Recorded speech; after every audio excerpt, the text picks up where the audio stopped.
Hello, ladies and gentlemen, and welcome to another edition of Confusion Thursday Night Hangout. Dude, it's a beautiful day to be alive here on the show because there are things happening on Thursday night that only you could know if you're here. Of course. I, of course, am your host, Charlie, and I'm joined once again by the prolific cover himself, Zealeus. It is truly a pleasure, sir. How goes your life on this wonderful day? Well, going to be honest with you, I feel a shit ton better than I did last week. As many of you might recall, I was not feeling good, but I gutted it through, and I'm sure it was a great show. I just have no recollection of it. But this week, I'm feeling much better, so let's go with that. You go with whatever you have to, sir, because I know you can do it. Yes. Ladies and gentlemen, this, of course, is the Thursday Night Hangout. This is a weekly live show where we try our best to cover topics that are most important to you during the show. If you haven't submitted a topic, a question, etc., have no fear. All you got to do is drop it in the chat, be it if you're using Facebook, YouTube, or Twitch. It should, if everything goes according to plan, should pop up in that live chat box so that everyone could see your question or your thoughts. Speaking of which, if you have any thoughts about any of the topics we're about to cover, please, by all means, add it to the chat. It makes for a much better conversation. Now, if you have dropped a topic or a question in the chat and we somehow, unfortunately, miss out on answering it this show, we will do so in the very next show. So have no fear, your topic will be covered. All right, folks. Uh-oh. We seem to have lost Zealeus.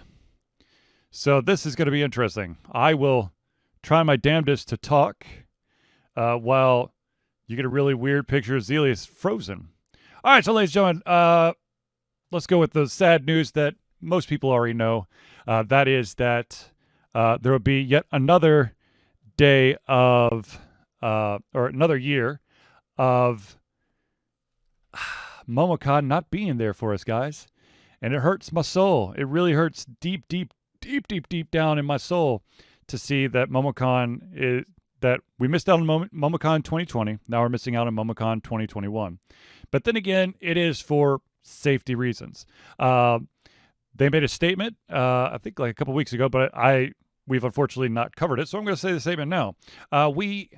This is coming from MomoCon. We have not made this decision hastily, easily, or without thoroughly investigation of all available options for alternate 2021 dates. However, the uncertainty about the future of the entire events industry, also pushing events further into the calendar year, has made that option not one we are able to pursue for a standard event. So, if you had bought a badge for MomoCon 2020, and you rolled it over to 2021, you now have the option to roll it over to 2022. And of course, MomoCon 2022 will be happening May the 26th through the 29th. This, of course, is just the latest of conventions to either, have to pack it in for one more year or go digital. MomoCon will have, I think they have like a winter fest or something that you can attend, and I'm sure they'll have virtual events that you can partake in as well. But the actual physical MomoCon convention will, unfortunately, have to wait for one more year. And I think that's really, to be honest with you, I think it's really what all the conventions are going to end up having to do. That unless you've got some weird ass like hidden agenda plan, no one's going to let you host a convention of any size right now. But then again, I mean, I'm sure there's some states that are like, we beat COVID already, so let's do it. But hopefully there's not many out there. All right. So, how about this? Let's get, since we're having technical difficulties, let's just go ahead and do the friends of the show. And hopefully we'll get Zealeus back momentarily. So without further ado, ladies and gentlemen, let's do our quick shout outs to the friends of the show. The Indie Cluster is an organization of independent game developers that want to gain exposure by being involved in the community. They collectively journey to popular conferences as a traveling booth to help gain attention for their games. They make partnerships in local communities to bring games to the mainstream mindset. They highlight local, unusual, and rare concepts to challenge the paradigm of the common.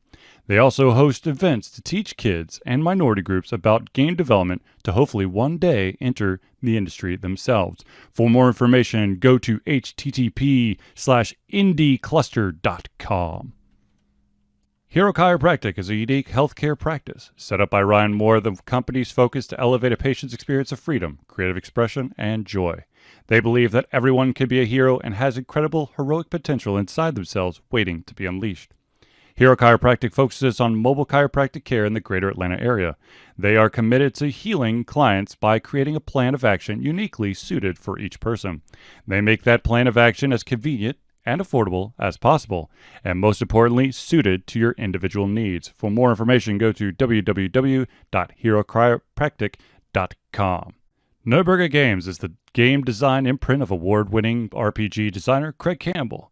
Craig has done a whole bunch of RPG design freelancing in the past. Several years ago, he dove into designing his own RPG. Now, Nerdburger Games has multiple RPGs and is showing no signs of stopping. Nerdburger Games endeavors to create games that explore corners of the RPG landscape that haven't been explored, or haven't been explored very often.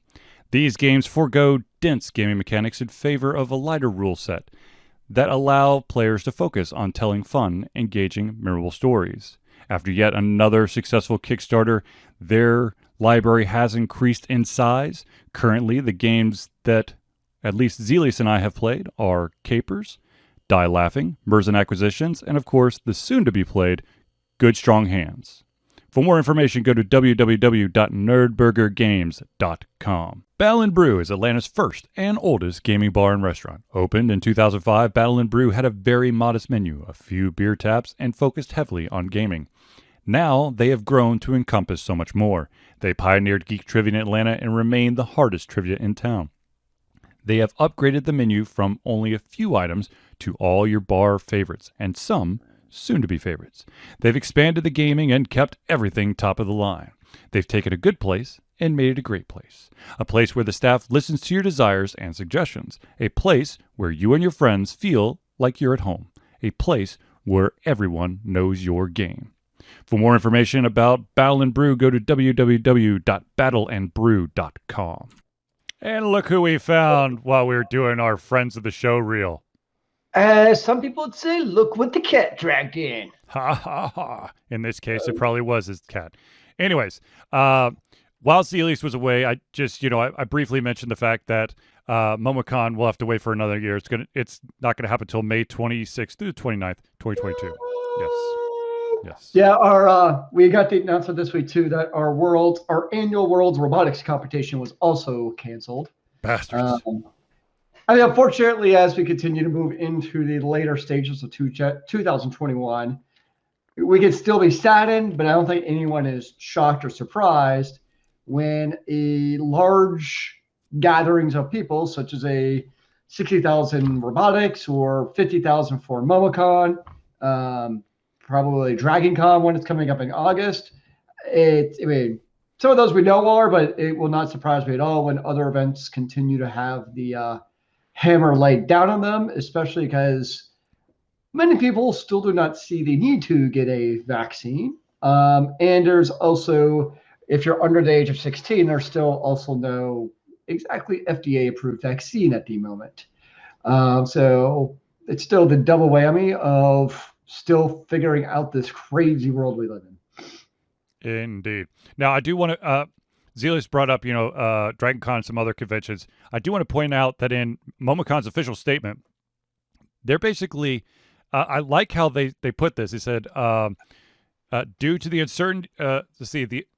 uncertainty about the future of the entire events industry, also pushing events further into the calendar year, we made the option that we will not pursue one this year, which. Comic-Con's already going virtual. E3's already going virtual.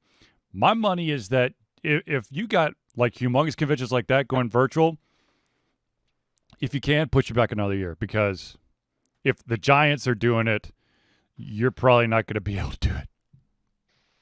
Yeah, and I wonder if part of it too is like what is, because I'm sure there's insurance riders for these types of conventions, and what is kind of that part of it as it relates to COVID would kind of be curious to me because, I mean, God forbid people go to a convention and there's like a giant COVID outbreak. It's like no bueno, obviously. Well, of course. I mean, but the fact of the matter is, you got to go through the state, city, sometimes the county, all those rules. Plus, if that event space is privately owned, if they've got additional rules, so that's a lot of hoops to jump through.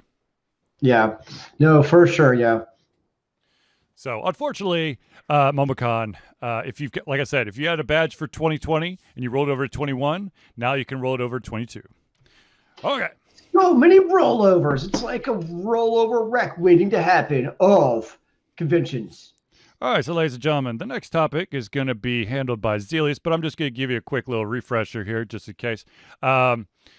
As we know, we all love to play games at 60 frames per second, FPS, and we wanted to see it in all its beautiful glory. However, all the pixels.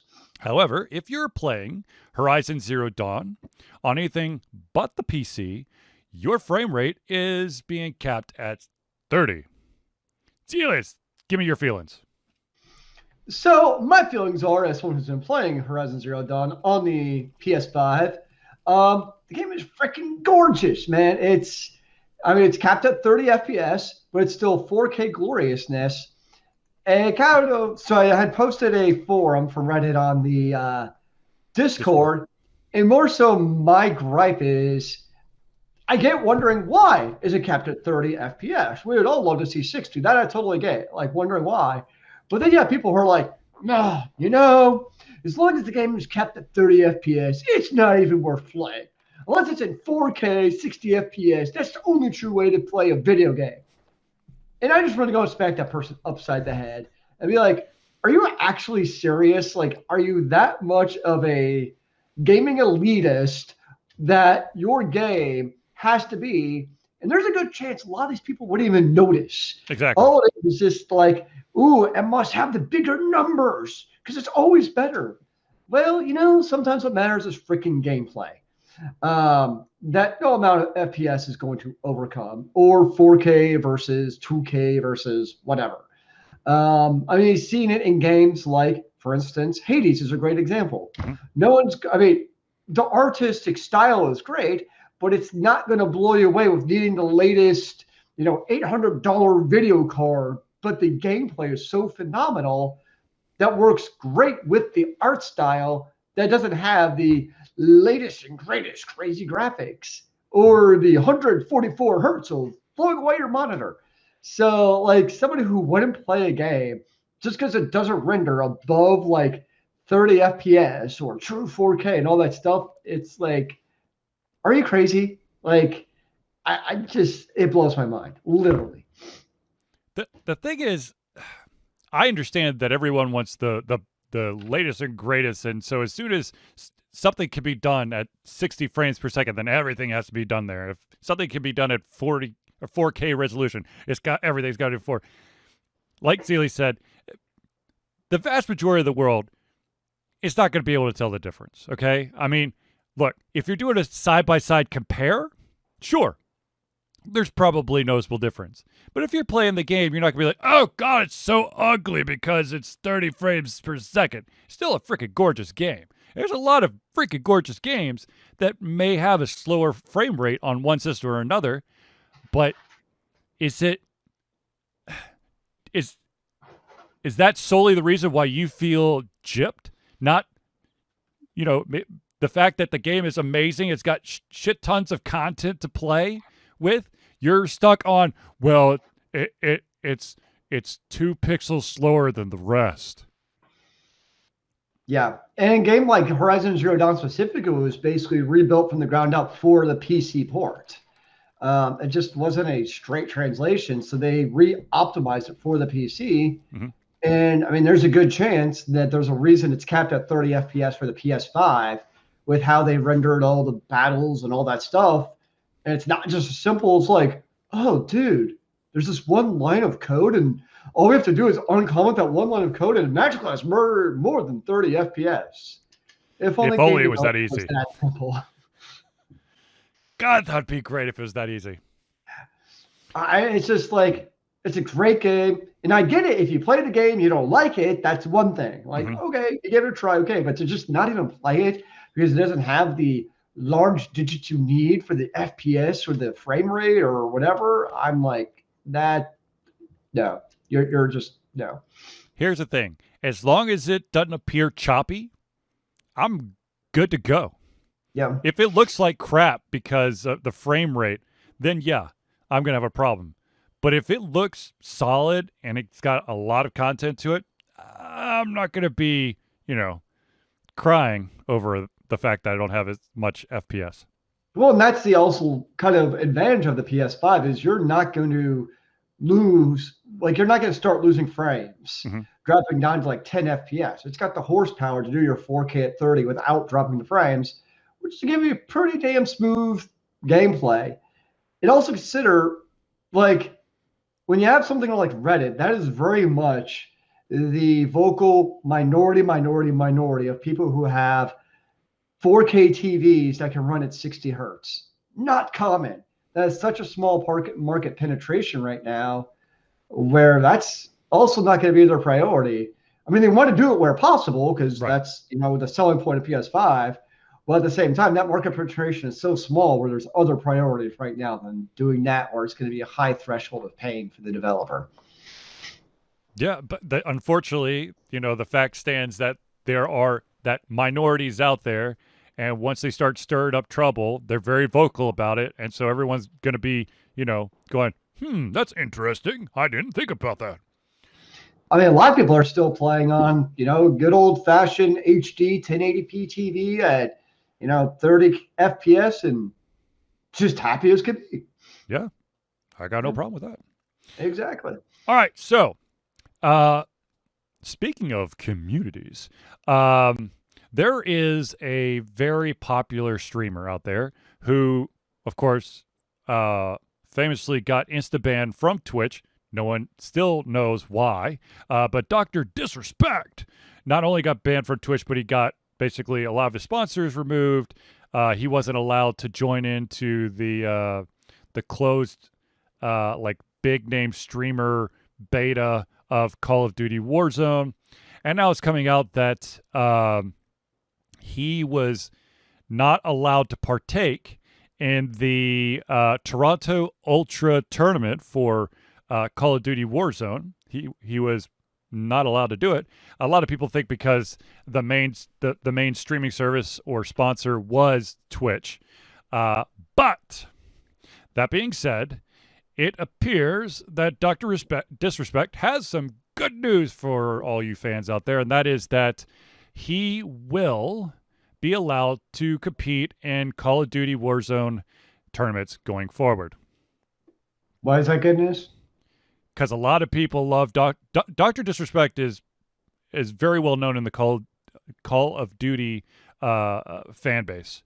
Are you excited? I don't play Call of Duty, so I don't play Call of Duty. I don't play Battlefield. Thankfully, I don't live in the state of Illinois because both those games would probably be outlawed soon if that representative gets his way. Yeah, I mean, you gotta stop the violence in the video games. But look,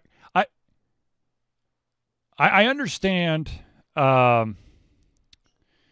wanting to distance yourself from an individual who gets banned or perma-banned from Twitch, but to not allow them to partake in a tournament is a little weird to me.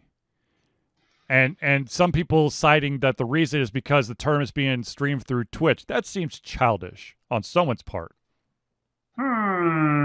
But of course, there's no definite answer of why he wasn't allowed to go through tournaments. But apparently, there's been a big enough stink that that it has been made very obviously clear that Dr. Disrespect will be allowed to compete in tournaments going forward. So, hooray for Dr. Disrespect! Will he also get his sponsorships back as such? Well, I know that he's now a full-time YouTuber. I'm assuming he probably could I don't know if he'll get them back, but I'm sure that there's some new sponsors that jumped on that bandwagon. Because that was a big part of it, right? Was when all this broke originally, he lost a large number of his sponsors. Yep. Because they want. Oh, thank you. Someone just jumped in the chat and said I'm handsome, or maybe she's talking about you. So Zealeus says thank you. I know I am, but I appreciate the confirming of my self-narcissism. There you go. Okay, so yeah, I think the thing that drives me wild, I think what continues to cause so many people to scratch their head is we still don't know why he was banned permanently from Twitch. I don't know where that lawsuit is. It's surprising that it never leaked. Because normally stuff like that gets out. Yeah, exactly. That's the weirdest. I mean, that is this. How do you keep this big of a secret? I mean, because there's so many moving parts in this, and no one has broken their silence on it. It's kind of impressive, actually. I know. I'm very impressed. I'm like, holy shit, there are people who can keep a secret, and like a big one too. All right. That being said, since we're talking about Twitch, let's talk about some other fun things that are happening with Twitch. There's more Twitch news? Yes. All right. So, as some people know, when a Twitch streamer gets to a certain level, they gain the ability to have like a subscription option where viewers can subscribe to their channel. And it's usually if you have Amazon Prime, you can use your one free Prime membership and just renew every single month for that one streamer. Or you can, I think it's like, there's different levels of, I think it's like a monthly subscription, which of course allows you to have subscriber only streams and chats and all that stuff. Well, Twitch has decided to put in a new feature into that subscription thing, and it's the refund feature. I can refund everything on Twitch now? Twitch, basically, like I said, a lot of Twitch streamers, when you subscribe, there'll be like a notification that pops up on the stream, so that not only does the streamer see that you're enjoying the show, but everyone else is. And usually when that happens, the streamer gives a shout out and thanks them for supporting the channel. I'd love a shout out to my peoples. But here's the thing now. Twitch is now allowing viewers who have bought a subscription to cancel them if they need or want to. But they have to give a reason. Okay. But how long did they have to do it? Huh? How long did they have to cancel? I don't know. I would assume sometime during the month, since it's a monthly subscription. But this is the one that's got a lot of streamers pissed off. One of the refund options that you could select is, I just wanted to get a shout out. Are you shitting me? Okay. Yes. Yep. So this is, and a lot of people are, okay. One, that is ridiculous. If you just want to shout out, just say hello in the chat. And if I see you, I'll shout out at you. Hello. If you subscribe to me, do not go right back and say, well, I just wanted him to say my name on the stream. I didn't really want to pay him the $2.99 a month. This, of course, has opened up a new can of worms, especially when it comes to our favorite activities to discuss about, because Twitch knows how to take care of these guys so well. That, of course, is trolls and harassers. So basically, what an individual could do right now is you could get a bunch of people together to subscribe to the channel, and then all of you cancel. Or subscribe to get into the subscriber-only chat and troll the hell out of everyone, and then cancel. So think about it, if you're a streamer, yep. I mean, it's worse than that. Because if I'm a streamer, and let's just say I bring in $1,000 a month from the stream, and all of a sudden, like, I spend that money on, let's just say, a new PC rig, because like, hey, dude, I got the money, I can buy my new gaming rig. Yep. And all of a sudden, you got that credit card debt, and then 500 people cancel at the end of the month. Yep. I mean, Just because I wanted to shout out. Like, I'd be okay if it's like 24 hours, right? Like, Yeah. 24 hours, a reasonable person should not be spending that money right away, at least. Like that, okay, I can understand. But if it's like a full month, then that's could really screw some people over potentially. I would assume it's the billing cycle. So whenever the subscription gets charged, I would assume between I want to and when it actually gets charged, I think you could stop. Well, supposedly Twitch is removing the shout out subscription refund option following community feedback is what I'm seeing now. Good. They should. Well, all they're doing is removing the just wanted to get a shout out as a reason. But of course, you can still really fail at any reason. Yeah, of course. Well, let's be honest. They're not going to be like, okay, now in a novel format or in a thesis, please explain why you want a refund. You could choose anything and be like, I accidentally hit the button. You know, I mean, I'm sure that's probably an option. I didn't know that I was actually buying a subscription, even though I had to put in my credit card information. I thought it was just an identity check. But yeah,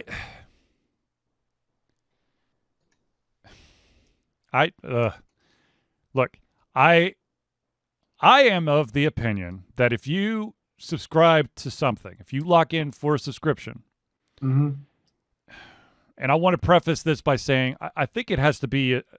I'm not going to say like, you know, if you accidentally subscribe to something for 1 month that is $99. I think for that you probably could get a refund. But if it's if it's within a certain threshold, man, just freaking, you know, take the loss. Don't beat up the streamer for your negligence or. I mean, that's just me though. And understand that Altered Confusion currently does not have the subscribe feature on Twitch. So I could say this because, you know.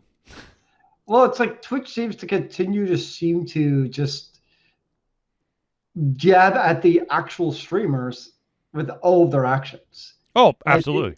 Which is bizarre because if you don't have the streamers, you don't have Twitch. That's what's kind of crazy. Now, speaking of which, this is a fun thing. Let me see if I can do this, but I got to do it quick because I got to. Okay, good. Here's something fun about Twitch. When you are a streamer, such as us, there is a lot of different, basically, metrics that you have to meet in order to become an affiliate, which allows you to have the subscription button. So, just I guess to punch kick Altered Confusion in the balls because these are all our stats. One of the paths is you have to reach 50 followers. We have 215. You have to stream for at least 8 hours a month. We're currently at 27.2 hours a month. You have to stream on at least 7 different days of that month. We're currently on the 10th day of this month. I would say we meet that. But here's the problem, ladies and gentlemen. Because of the sheer volume of stream time, we do not meet the minimum number of average users on the stream. We have streams where we have 4, 5, 6, 8 people on there. Right now we're sitting at 3. And there's times where, you know, I fly solo for the entire stream. And because of that, we are currently averaging 0.92 viewers over that 28-hour window. That's our average. So we can't make affiliate because I stream too much and we don't have a big enough audience during my stream time. So I'm hearing is you should stream less so that you only do the optimal hours is basically what they're saying. What I'm going to need to do is I'm going to need to put a poll everywhere. And if enough people say, I'll be there, then I'll stream right then, right there for the amount of time that they'll stay. And as soon as they're gone, I'm off. I mean, that's basically what they're telling you should do. Yeah. Which you think Twitch would basically want you streaming as. So the problem I have with that is like, so the ones about the number of viewers, the number of streams, like those, okay, you're creating content. Those are Yeah. logical. But when you start having to average things, now you're asking people on the fence to start potentially gaming the system. Yeah. Yeah. So basically, all you have to do, because see, to be eligible to apply, you must meet all four requirements within the same 30-day period. All calculations exclude premieres, reruns, subscriber streams, and watch parties. So I'm very curious if once you gain it, I wonder if you've got it and you can't lose it, or if there's like you still have to keep to the minimum.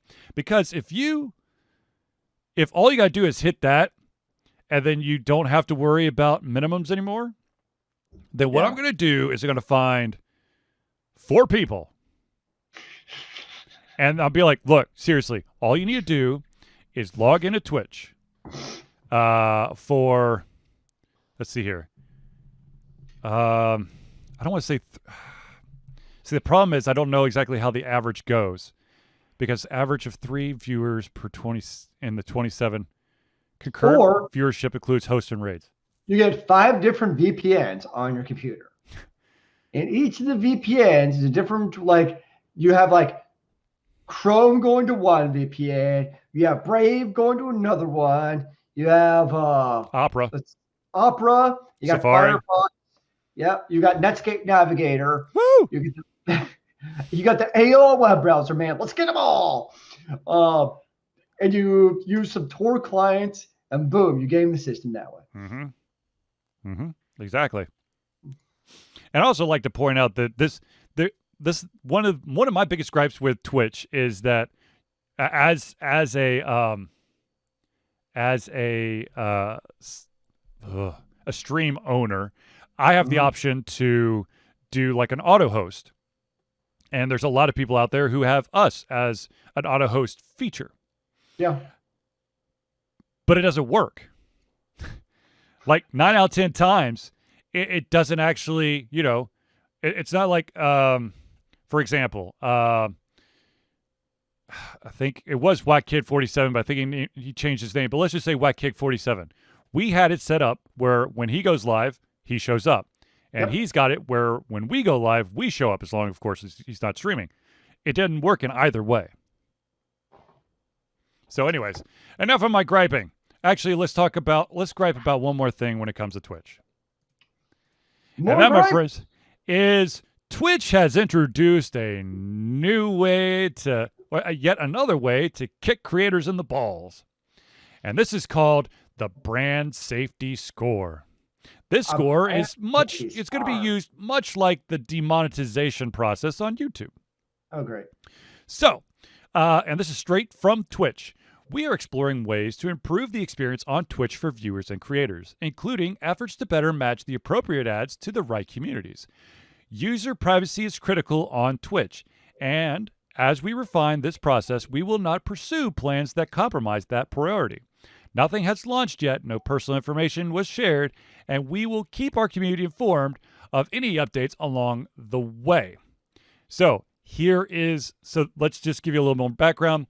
They're going to add a new feature called Brand Safety Score. The new system could affect advertising opportunities for Twitch streamers, such as bounties.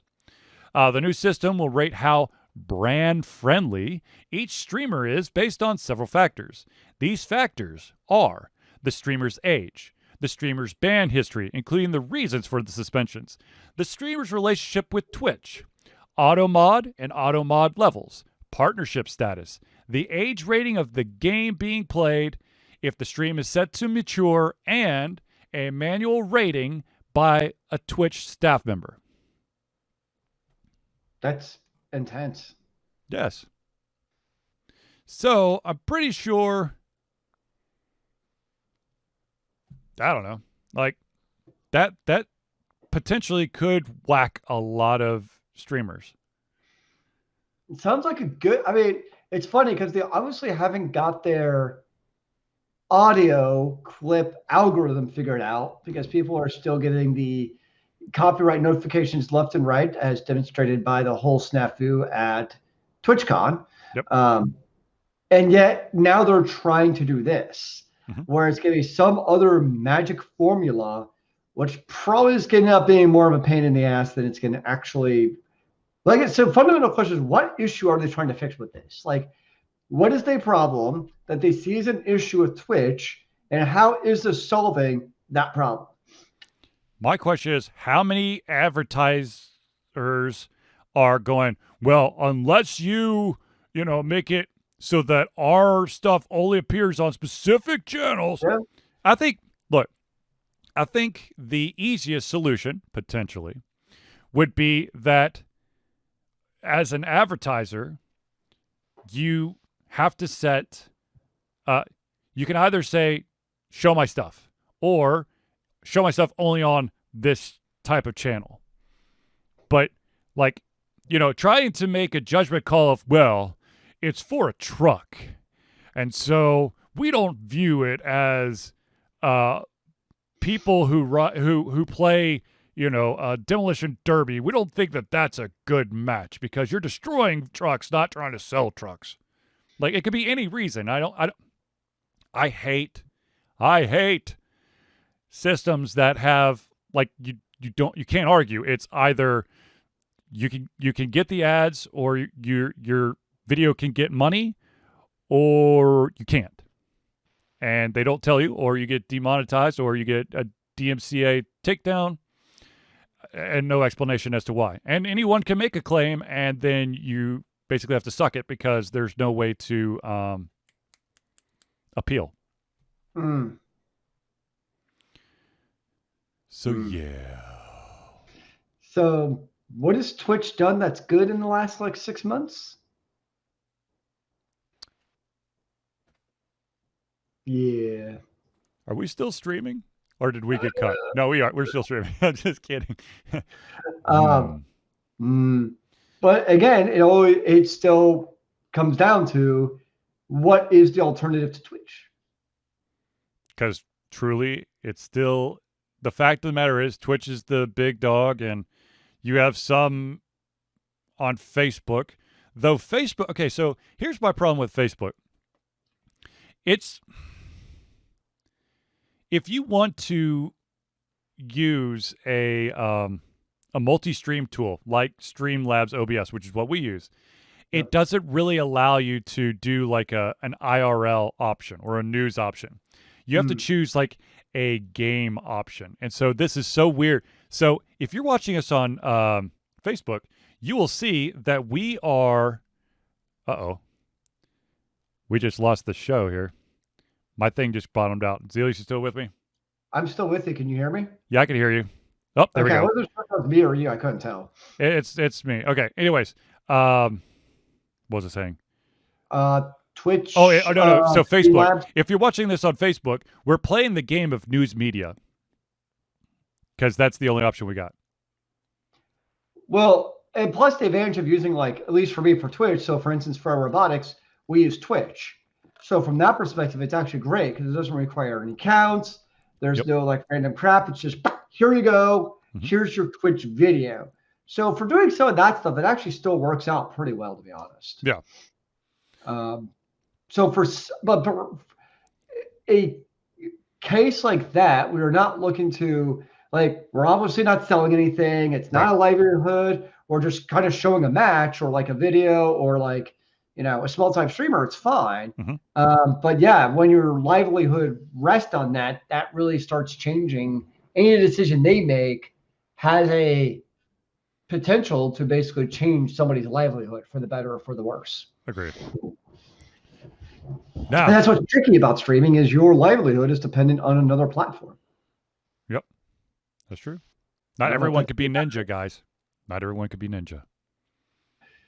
Well, yeah, not everyone is fortunate where if Twitch were to hypothetically ban him, well, I mean, he's been on other platforms. Yeah, not everybody can do that, yes, which I think was your point. Yeah. Okay, so we've been talking about community, and I want to talk about an awesome community project that has cropped up, and I find it extremely interesting. And I'm also scratching my head slightly, and that is, there is a game that has been out for nearly 8 years. It goes by the name of Dota 2, or for those who are really elite, it's Defense of the Ancients 2. It is by Valve, And there was recently an Indigo campaign to rework the the tutorial for Dota 2 so that individuals can get a better grasp on the basics of the game, such as how to move, how to attack, essential MOBA strategies for muting toxic players, and how to communicate with teammates. Cool. Fun fact, apparently the most up-to-date tutorial has an objective to find a specific shield. Yep. But there's a problem. That shield was removed 3 weeks after that tutorial was made. So you can't actually get that item. So broken. But I do find the tutorial's not useful. I think that's what you're getting at. Huh? I think you're getting at the tutorial not being very useful. Yes. So, okay, so here's the thing. There's a couple of caveats here. And the first thing is it is not an official tutorial. Okay. It is being made by modders. They have raised over $2,500. Sorry, $25,000. So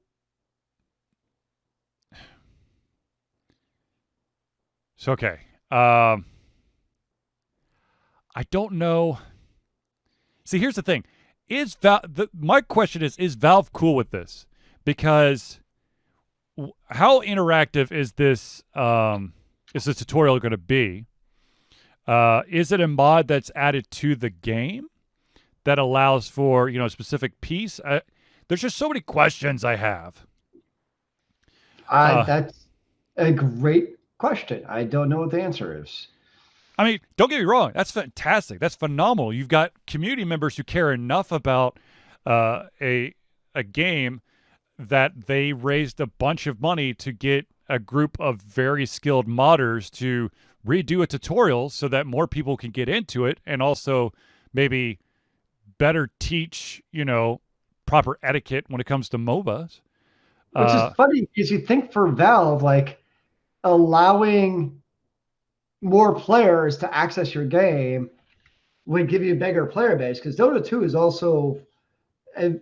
It's one of the more complex Dota games out there. Yeah. It doesn't hold your hand, and there's a certain level of complexity to it. Mm-hmm.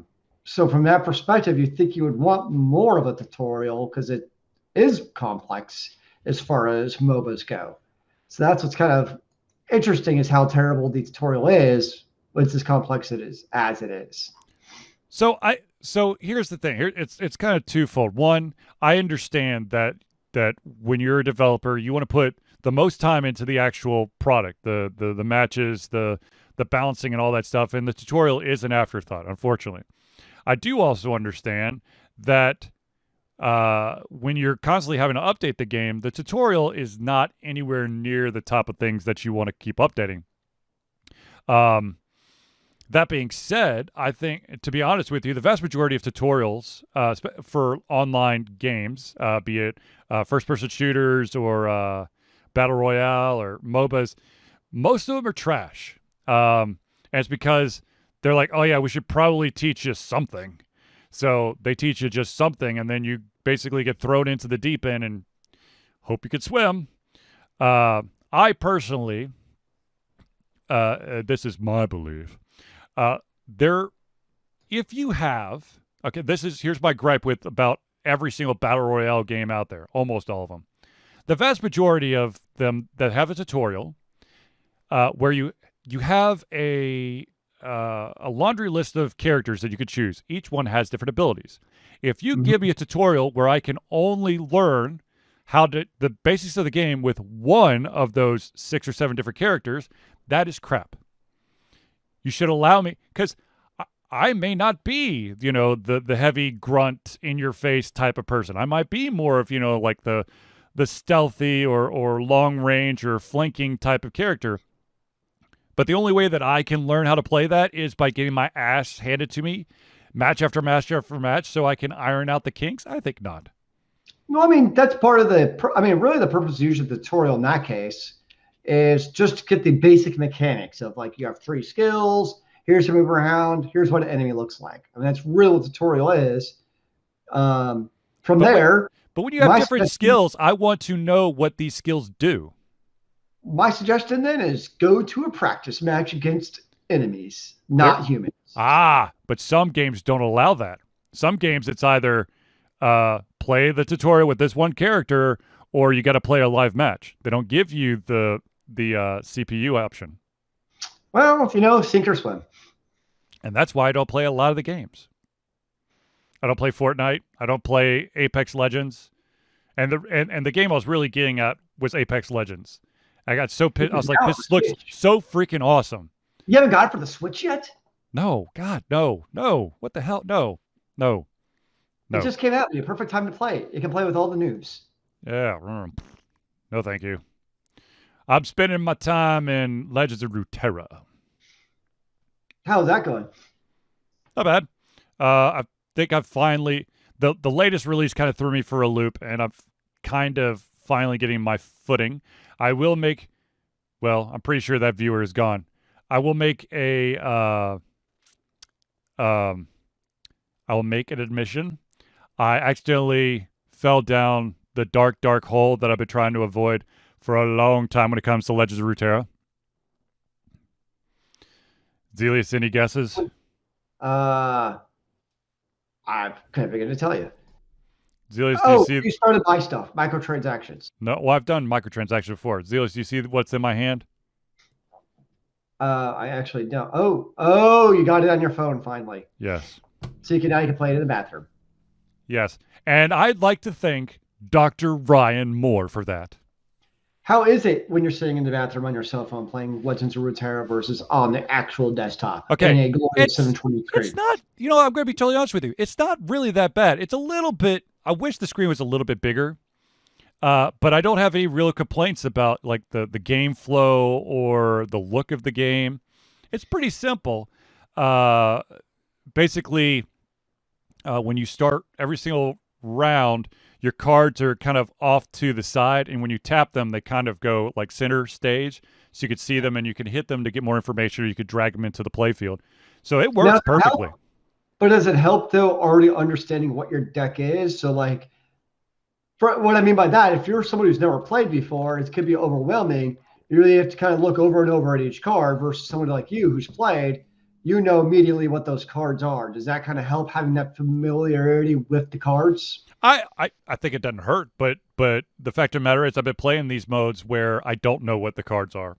Okay. Look, because it's I've been doing a lot of drafting expedition gameplay where every single victory you're drafting new cards or switching out cards. And so I might not know what those cards are, but it's done well enough where I can get the gist of it, and it's not too, none of the cards are too wordy where you're like, I don't understand what this means. It's not Pokemon, the digital game, okay? That shit is retarded. Sorry, Pokemon. On PS5, I started playing Neverwinter, an older MMO, and I was playing in the console, right? Yep. And I'm like, I wonder how it plays on the PC, right? So I played for a couple of hours, played up to about like 10 or 15, I guess, for levels. Like, or it's kind of, usually MMOs, I'm playing the PC. So I load up at the PC. Yeah, it turns out I already had on the PC like a level 50 character from like 2013. I was like, oh. I love those moments where you're like, oh, this looks like a really good game. So you install it and you log in, and all of a sudden it's like there's, like almost a maxed out character just waiting for you. I mean, the funny thing is, like, most MMOs I've played, like Rift, Final Fantasy.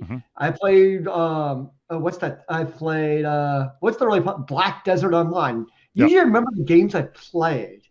Arcade, which I played for like a minute because it just was the most generic MMO I've ever played. Yep. Usually I remember I played them in my life. This one I'm like, don't have a recollection. Oh God, if I were actually trying to think about all of the MMOs I've played, I don't know. If I were to log into like Guild Wars 2, oh man, I wouldn't even know what the hell I had, or Guild Wars 1, or Guild Wars 2. Oh, that was fun.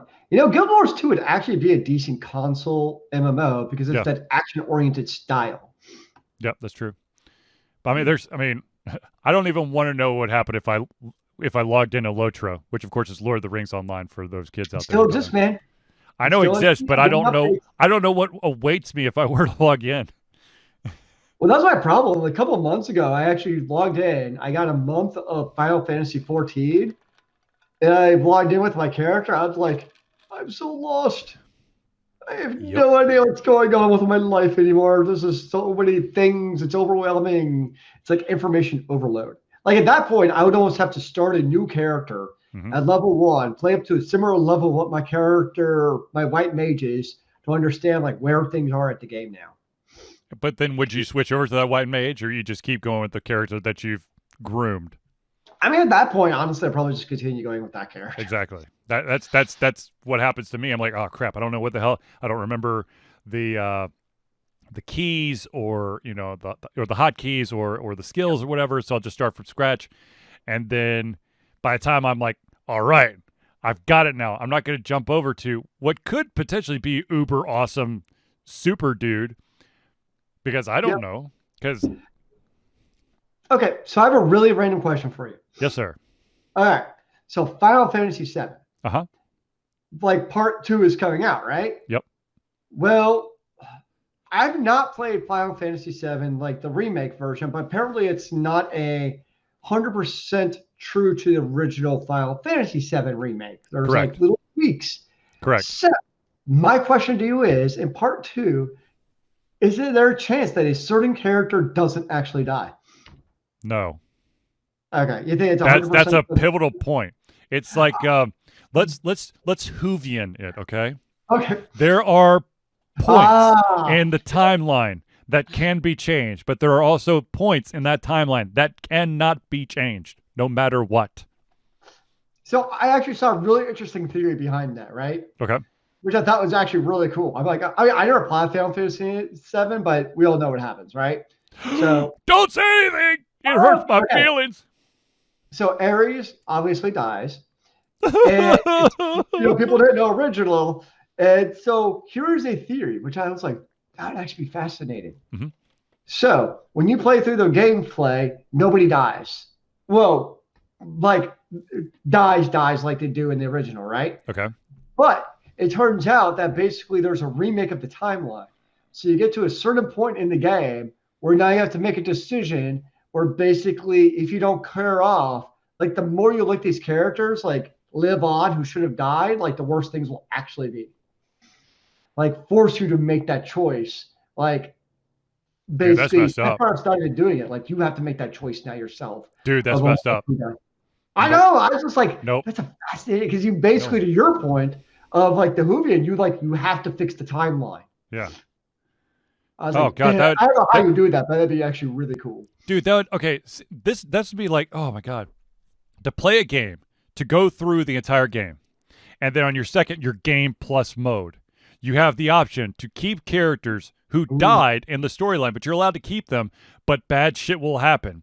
And so it's how long can you last before you kill the character off yourself? I couldn't do that. There's no way in hell I'd be able to do that.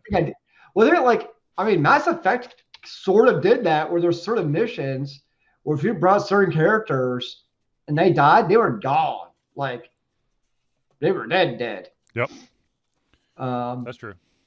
Yeah, so it's, but something like that would be so dynamic. I mean, think about the complexity from like a game development perspective of implementing something like that. Well, I mean, it kind of you have so many permutations potentially. Well, it's kind of like Heavy Rain, but you're trying to keep everyone alive in Heavy Rain. However, when a character dies, the story, of course, evolves or changes based on when someone dies. So it'd be like a selective Heavy Rain. It'd be like instead of being the person trying to figure it out, you're like the mastermind who's like, okay, it's time for you to die. I couldn't do it. Like look, Heavy Rain messed me up, man. But to play through a game that's long and memorable and then give me the option to play again. But this time I could keep all my characters alive, but more and more bad shit will happen as long as the further from when they're supposed to die they live. I couldn't do it. I mean, it basically sounds like we just made Final Fantasy VII into a roguelike.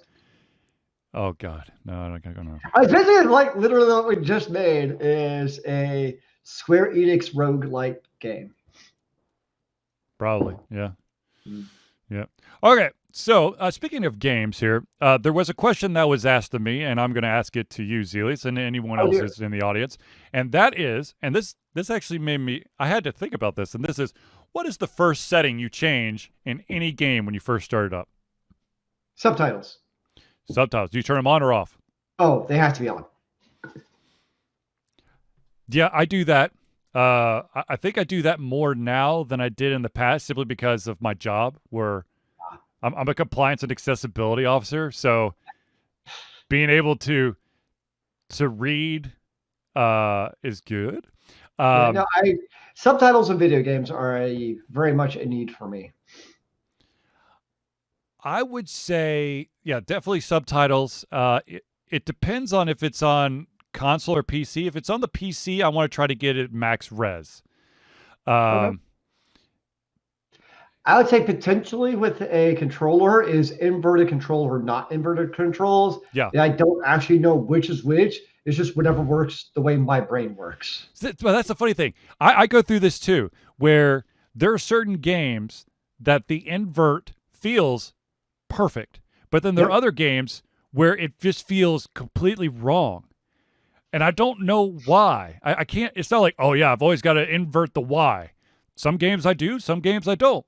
It's just, but yeah, absolutely. When you have that type of three-dimensional movement, I need to potentially have to mess around with that or deal with sensitivity.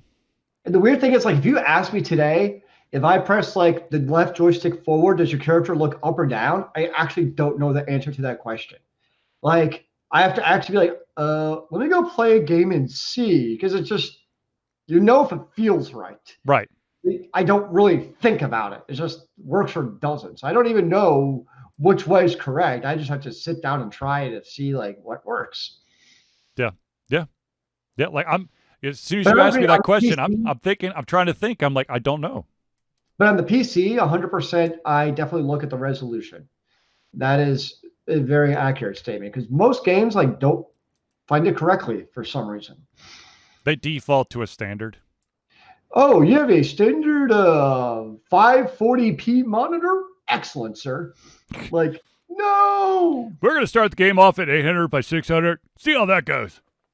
We know it works for everyone. Lowest common denominator, sir. We're doing it at 114p. That should look awesome. I always turn off background music when tabbed out. So when you tab out, there's no music? Yeah, it's probably more prevalent in MMOs, where they like to have their background music playing by default. So a lot of times I'll turn that off when I'm alt-tabbed out. You know, the funny thing is, I'm like the exact opposite. It drives me nuts when I accidentally like click out of something and then the sound or a tab out and the sound stops. Because then I'm like, oh shit, did it crash? You monster. I know. It also really sucks when you're trying to record gameplay. Okay. And you have to change the settings. So when you click out, everything just goes dead quiet. That's awkward. I would agree with that. But let's see. I'm trying to think if there's any other settings. I absolutely, especially when it comes to streaming or streaming and recording, I have to mess with the volume because I don't want it too strong and I don't want it, too soft. Thankfully, I haven't run into too many games where they've got like extremes. Like some scenes, it's gonna blow your eardrums, and other scenes you can't hear shit.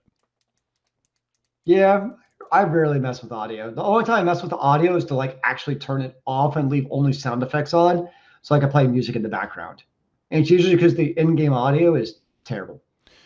Actually, speaking of audio, for any of you developers out there, if you have a master volume, that means all volumes, okay? I can't tell you. There's so many freaking games where the master only really takes care of the background music and the dialogue if it's spoken, but like sound effects is still like maxed out. So it'd be like just bam, bam, bam, bam, bam, bam, like ah! Like no, I told you, master volume go down. There's certain, and the funny thing is, it's not there is no universal. This is how much volume this should be. It's not like half volume is this level for all games. That's no such thing as that. Yeah, there's no normalization of audio. Yeah, it's like one of my games I play at 50%. There's another game that I have to play at 30% because 50% drowns me out. Nice. It's whatever you want, sir. Yeah. Actually, speaking of Whovian, I am wearing my Doctor Who shirt today. So nice. Yeah. There you go. For those of you out there, actually, let me do the Alter Confusion spiel real quick since we did the Friends of the Show and we didn't get a chance to do the Alter Confusion stuff. So, ladies and gentlemen, let me do this quick rundown for you. Ladies and gentlemen, every single year for the past 10 years, Alter Confusion has participated in something called Extra Life. Extra Life is gamers doing what we do best, and that is gaming, to help sick and injured children at our chosen Children's Miracle Network Hospital. For ours, of course, will be the Children's Healthcare of Atlanta. All the money that we raise will go directly to that hospital as unrestricted funds.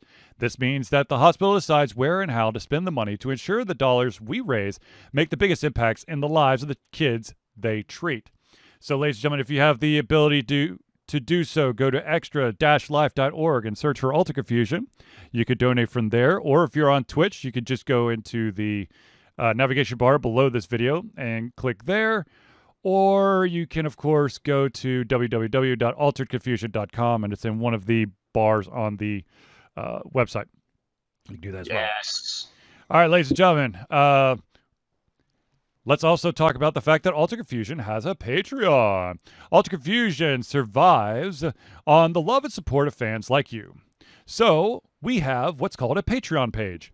Patreon allows you, the fans, supporters, become active participants in the work we love through a monthly membership. This membership allows you access to exclusive content, community, and insight into our creative process. By doing this, you allow us to gain a little bit more stability to build a stronger creative career. So currently, for Patreon, we have two different tiers. One's a $1 a month tier, and the other one is a $5 a month tier. So the $1 a month, or $12 a year, allows you early access to the playthroughs that I post, and also allows you to partake in polls that are given to supporters of the show. If you do the $5 option, which is $60 a year, you gain your name or organization in the thank you section of every single Thursday Night Hangout.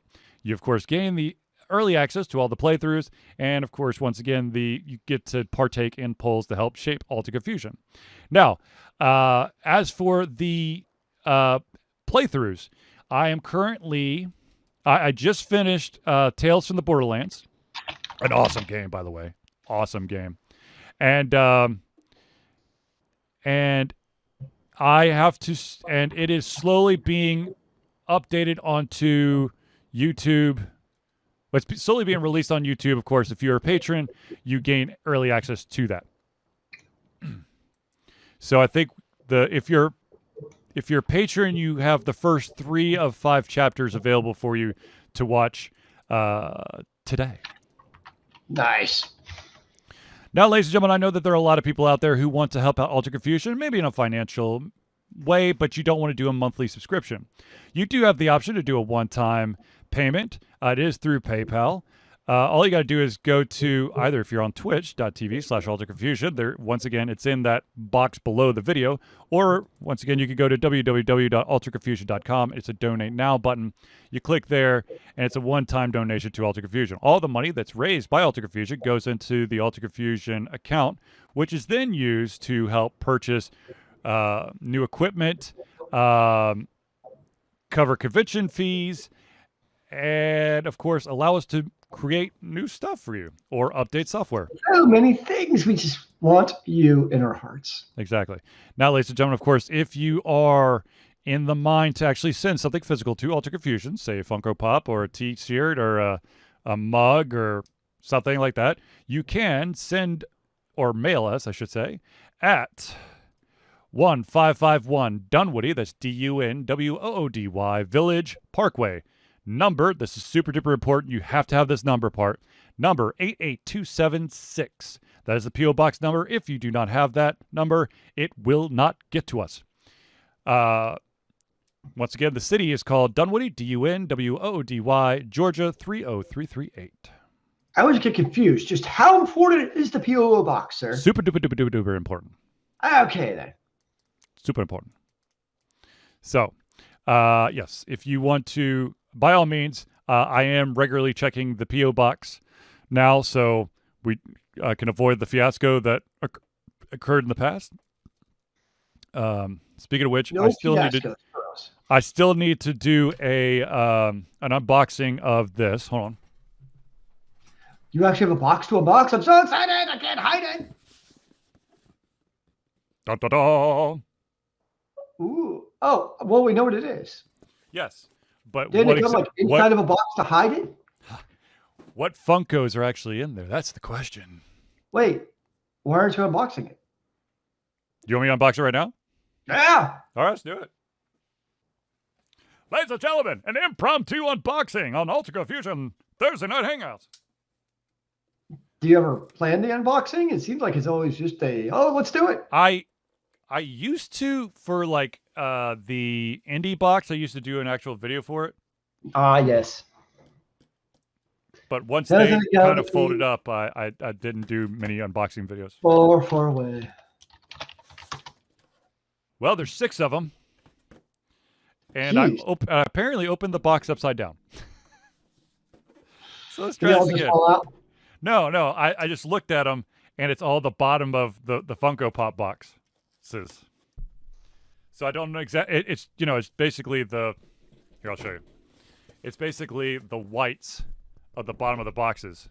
Yes. Which is not very helpful when you're trying to figure out. It makes the suspense that much more real, sir. Exactly. It's a box inside a box. All right. But you got to take the Funko Pop outside the box. Of course. Oh, buddy. Mm-hmm. I know what this is now.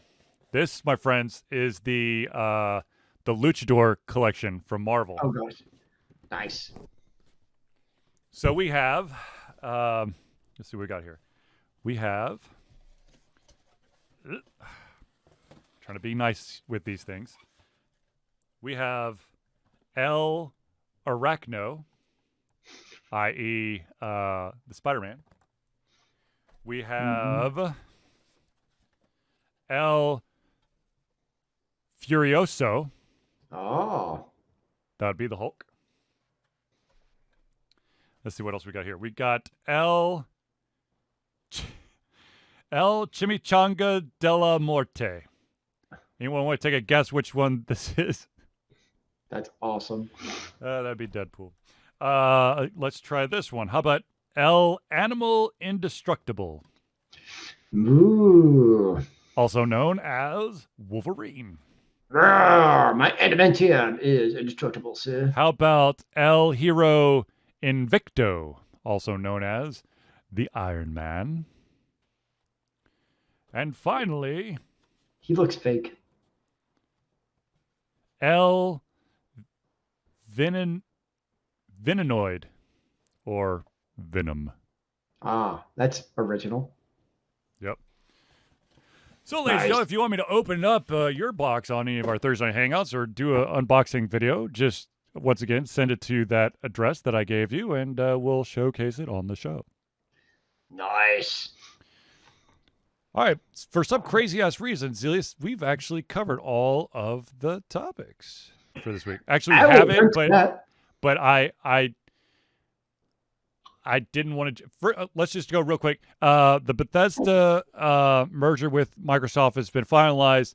Microsoft has already come out and said that they're going to have exclusive content just for the Xbox and the PC, but of course, no exact announcements have been made.